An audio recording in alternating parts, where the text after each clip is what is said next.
Hello అండి విజ్ఞాన్ గారు, pastor Praveen గారు ఆయన ఎలా చనిపోయారన్న విషయం మనం చూసాం. ఒక్కొక్కరిది ఒక్కొక్క వర్షన్. బట్ ఏంటి అని అంటే ప్రజాస్వామ్యంలో నేను ఎన్నిసార్లు చెప్పిన ఇదే మాట, ఈ రెండు మాటలు వాడతాను నేను. ప్రజాస్వామ్యంలో చట్టబద్ధులుగా మనం ఉన్నాం కాబట్టి పోలీసు వారు ఏదైతే ఆ దానికి సంబంధించి ఒక నివేదిక ఇచ్చారో దానికి ఖచ్చితంగా తల వంచుకుని కట్టుబడి మనం ఉండాల్సిందే. ఎక్స్ట్రాగా మనం ఏం మాట్లాడకూడదు. వాళ్ళు తీసుకుని ఏదైతే నివేదిక ప్రకారంగా చెప్పారో దాన్ని మనం రెస్పెక్ట్ చేయాలి, చేస్తున్నాం కూడా. కానీ ఇప్పటికీ ఒక కామన్ పీపుల్ కి రకరకాల సందేహాలు ఉన్నాయి. అక్కడ పార్క్ లో కూర్చున్నది బ్లూ ప్యాంట్ అంటారు, బాడీ దగ్గర ఏమో బ్లాక్ ప్యాంట్ ఉంది అని అంటారు. ఇన్నిసార్లు యాక్సిడెంట్ అయ్యి సినిమా పక్కీలో ఇక్కడ యాక్సిడెంట్ అయ్యి తాగి ఇన్నిసార్లు యాక్సిడెంట్ తప్పించుకుని తాగి ఒక వ్యక్తి ప్రయాణిస్తారా? సో ఇలా ఎందుకు జరిగి ఉండొచ్చు? రకరకాల సందేహాలబ్బా, మీరేమంటారు? సరే, ఇప్పుడు నేను దాంట్లో ఒక కోణంలో చెప్తా, నువ్వు యాక్సెప్ట్ చేయకపో నీ ఇష్టం. బేసికలీ ఇలా కూడా జరుగు ఉండొచ్చు.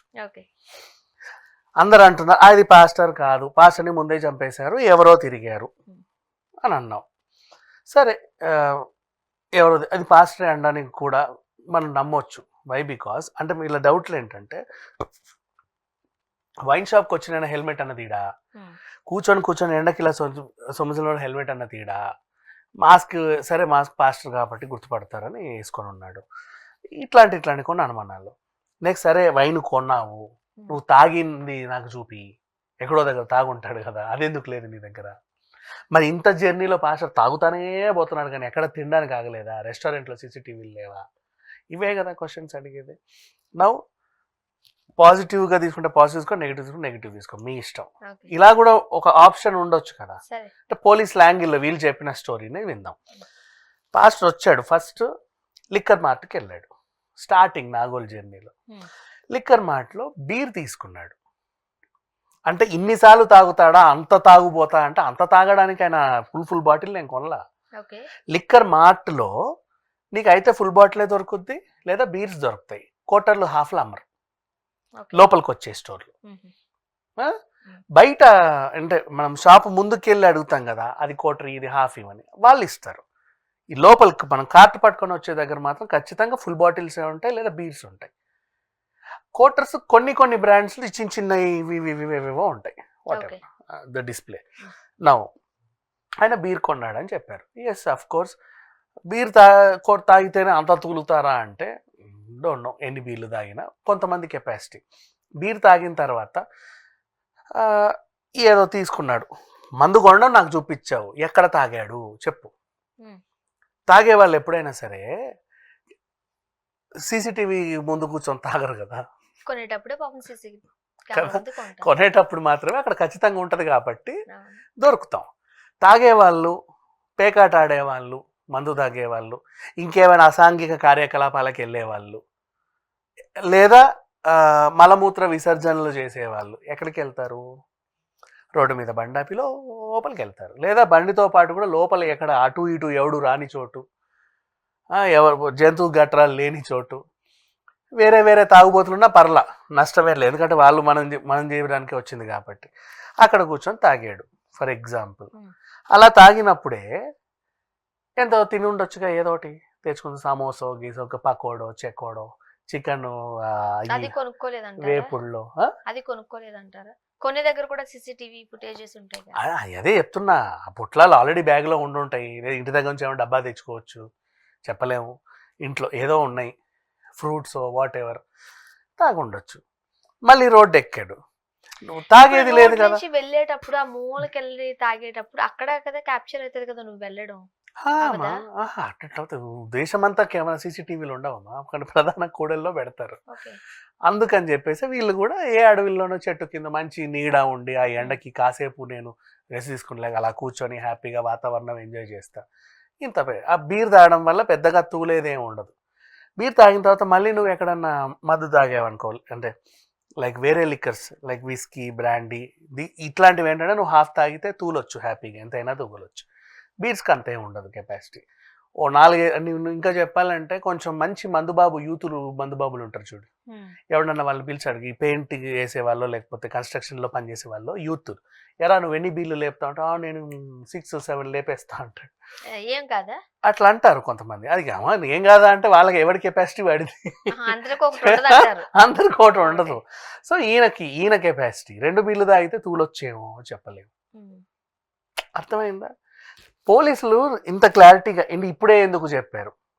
అవునమ్మా 360 degreesలో నీకు ఎంక్వైరీ చేసి ప్రతి కూడల దగ్గర ఫోటోలు తీసి సీసీటీవీలు తీసి బయలుదేరినప్పటి నుంచి ఎండింగ్ వరకు ఏం జరిగిందో తీసి రాసుకోవాలంటే ఎంత ఉంటుందిగా.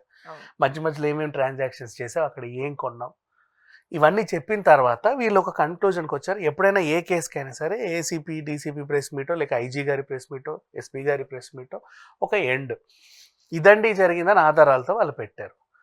ఇంకా మిస్టరీని ఆపేస్తే బెటర్. దాని గురించి ఇంకా మళ్ళీ మనం ఎందుకు మాట్లాడుకోవాలి? తవ్వి తీసేది ఏముంది? ఇంకా ఏమైనా డౌట్స్ ఉంటాడు, నేనేమన్నా క్లారిఫై చేయడానికి ట్రై చేస్తాను, నాకేమన్నా తెలిస్తే. అంటే పోలీసులు ఒకసారి ఒక నివేదిక సమర్పించిన తర్వాత దాని గురించి అయితే మనం మాట్లాడకూడదు. కాకపోతే ఇప్పటికీ కొంతమందిలో ఉన్న డౌట్స్, ఇప్పుడు మహామహులే చనిపోయిన సందర్భాలు మనం చూస్తాం. వాళ్ళ పేర్లు నేను తీయట్లేదు కానీ పెద్దవాళ్ళు ఫ్లైట్ యాక్సిడెంట్ అంటారు, ఏదో అంటారు, కిడ్నాప్ చేశారంటారు, రకరకాల కథలుగానే ఉన్నాయి. ఇప్పుడు పాస్టర్ ప్రవీణ్ గారిది కూడా అలా కథగానే మిగిలిపోయే అంశంగా కొంతమంది చూస్తూ ఉన్నారు. ఆ పార్క్ లో కూర్చున్న ఆయనది బ్లూ ప్యాంట్ అంటారు, ఇక్కడికి వచ్చేసరికేమో బ్లాక్ ప్యాంట్. ఇప్పుడు 70 కిలోమీటర్ల స్పీడ్ గా వెళుతున్న వ్యక్తి పైనుంచి కిందకి పడిపోతే మనిషి ఒక చోట బండి ఒక చోట పడాలి. ఇలా పల్టీలు కొట్టి కరెక్ట్గా ఇలా ఎవరో ప్లేస్ చేసినట్టే పడుతుందా అని అంటే పడింది అంటారు. దేనికన్నా గుద్ది పడితే అలా పడాలి. ఇలా ఆపి యాక్చువల్ గా సైడ్ దిగి టాయిలెట్ కో వెళ్ళాలనుకున్నాం అనుకో, అన్ఎక్స్పెక్టెడ్ గా జారి పడవచ్చు, అప్పుడు ఎలా పడుతుంది? నీ మీద కూడా బండి పడవచ్చు, డోలి కింద పడవచ్చు. పడచ్చు, ఏ కాల్ మీద ఏ చేతి మీద ఇంకోలాగో పడచ్చు, కానీ ఇలా పట్టినట్టే పడుతుందా? అంటే అందరూ ఒకలాగే పడాలని లేదు కదా. ఇప్పుడు ఊరేసుకున్న వాళ్ళందరూ ఎలా చేస్తారంటే చెప్పొచ్చు, విషం తాగిన వాళ్ళు ఎలా చేస్తారంటే చెప్పొచ్చు. యాక్సిడెంట్లు ఒక్కొక్క యాక్సిడెంట్ ఒక్కొక్క రకంగా అవుతుంది.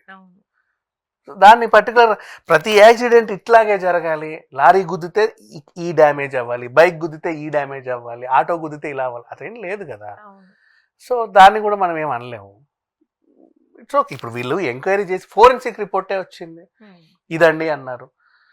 ఇంకా మ్యాప్ అంతా తీసి చూపించారు. ఇంకా ఎందుకు దాని గురించి చర్చలు చెప్పి, ఇంకా సోషల్ మీడియాలో కూడా చాలా మంది చాలా రకాల వార్తలు రకరకాలుగా స్ప్రెడ్ చేస్తారు. అంటే ఒకటి ఒక్కసారి పోలీసులు మళ్ళీ ఇదే మాట మాట్లాడుతున్నాం. ఎందుకనంటే మనం తప్పుదో పట్టించేలానో లేకపోతే ఒకలాంటి అనుమానాన్ని ప్రజల్లో రేకెత్తించడానికో కాదు. వన్స్ పోలీస్ శాఖ నుంచి ఒక ఫైనల్ డిక్లరేషన్ వచ్చేసిందంటే అది ఫైనల్ అనేది దాని అర్థం. అంటే వాళ్ళు పాపం అన్ని ఎంక్వైరీలు చేసి చెప్తారు, కానీ చూసిన వాళ్ళకి వీళ్ళు ఊహిస్తారు కాబట్టి ఒక్కొక్కలాంటి అనుమానం ఇంకా అలా ఉండిపోతాయి. దాని మనసుల్లోంచి మనం తీసి పడేయలేము. ఎగ్జాక్ట్లీ. అలా చెప్పి మనం వ్యతిరేకించను లేదు. ఇప్పుడు ఇంట్లో ఒక మనిషి శవం ఉందంటే ఒకడు ఆత్మహత్య అంటాడు, ఇంకోడు హత్య అంటాడు, ఒకడు ఇంకేదో అంటాడు, ఎవరి అభిప్రాయాలు వాళ్ళకి. ఇప్పుడు మరి అదే సిఐడి వాళ్ళు వచ్చారు, మీరు 4 ఛానల్స్ కి వెళ్తారు, తాగి ఎప్పుడన్నా వెళ్తారా? ఎందుకు వెళ్తాం తాగి? ఎందుకు వెళ్తాం కదా. ఇప్పుడు ఎందుకు వెళ్ళరు మీరు? మనం ఒక చోట ఉద్యోగం చేస్తాం, ఇట్లా టాపిక్లు చెప్తే ఎలా ఉంటుంది కెమెరాలో మళ్ళీ అది కూడా అదే చెప్తున్నా. ఇప్పుడు మనం ఒక పని చేస్తున్నప్పుడు ఆ పని దగ్గర మనకు ఆ రెస్పెక్ట్ ఉంటుంది, ఖచ్చితంగా ఉంటుంది. 1 సెకండ్ ఒకసారి నేను వెళ్ళనేమో, నిజంగా తాగొచ్చి చెప్పే వాళ్ళు కూడా ఉండరని ఎందుకు ఉండరు అని నేను అనను, కానీ వాళ్ళు ప్రతిరోజు ఇలా వచ్చి పని చేసినప్పుడు ఒక రోజు తాగొచ్చావు అనుకో భరిస్తారు, రెండోసారి ఓకే అంటారు, మూడోసారి అసలు రానివ్వరు. అది నిజమేలే. ఓకే. అంటే మనకి ఇన్ని సంవత్సరాల కెరీర్ ఉండదు. ఆయన ఏ మతానికి సంబంధించి మాట్లాడుతున్నారు, ప్రీచర్ పక్కన పెట్టేస్తే కొంతమందికి జర్నీలోనే తాగుడు అలవాటు ఉండొచ్చుగా. ఒకసారి పడిపోయిన తర్వాత మన మైండ్ మనకు చెప్తుంది ఏదో జరుగుతుంది, మనకి ఇబ్బంది పడుతున్నాము.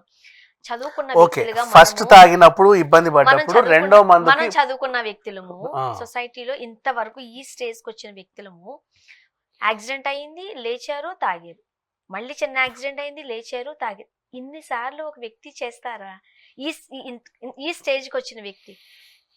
అంటే అట్లా చెప్పలేం కదా ఎవరి గురించి. నేను అదే చెప్తున్నా. సాధారణ ఇప్పుడు నేనున్నాను, రోజు ఏదో ఒక మీడియాలో కనిపిస్తున్నప్పుడు ఎక్కడ పడితే అక్కడ ఎలా పడితే అలా బిహేవ్ చేయను, ట్రూ, ఆఫ్ కోర్స్. భయపడతాను. ఎవరైనా గుర్తుపట్టారనుకో అదేంటి పిల్ల ఇట్లా ఉంటది కదా, ఇప్పుడు ఇక్కడ ఇట్లా ఉందా అంటారేమో అని భయం. కామన్ అది నిజమే. ఎక్కడ పడితే అక్కడికి, ఎలా పడితే అలాగే నేను చచ్చినా వెళ్ళను, సీరియస్లీ వెళ్ళిన భయం ఉంటుంది నాకు.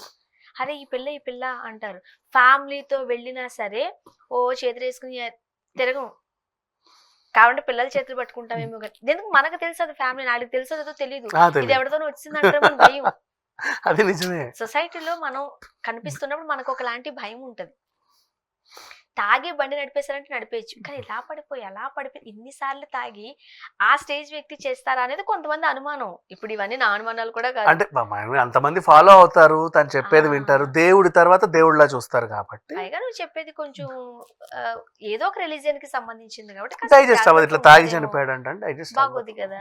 ఫ్యామిలీ గురించి ఆలోచించుకుంటారు, పైగా ఇంతమంది పిల్లలు బాధ్యత. ఇంకా ఫ్యామిలీ అన్నారు కాబట్టి ఇప్పుడు చెప్తున్నా, ఈ కేసు ఇంతటితో వదిలేస్తే బెటర్. ఎందుకంటే ఆ ఫ్యామిలీ ఇబ్బంది పడుతుంది. తరచూ మన ఆయన గుర్తు చేయడం ఎందుకు, వాళ్ళేదో వాళ్ళ దానిలో ఉంటే టీవీ ఆన్ చేస్తే పాస్టర్ ప్రవీణ్, యూట్యూబ్ ఆన్ చేస్తే పాస్టర్ వాళ్ళ ఫ్యామిలీ ఇంకెంత ఇబ్బంది పడి ఉంటుందో కదా. మా నాన్న ఇలా అంటారా, ఎందుకంటే ఆయన చాలా మంది పిల్లల్ని చదివిస్తున్నారు అంటారు. వీళ్ళందరూ ఏమైపోతారు, ఈ బాధ్యత ఆయన తీసుకోకుండా ఇంతమంది ఇన్ని సంవత్సరాలుగా చూడలేరు. అవును అవును.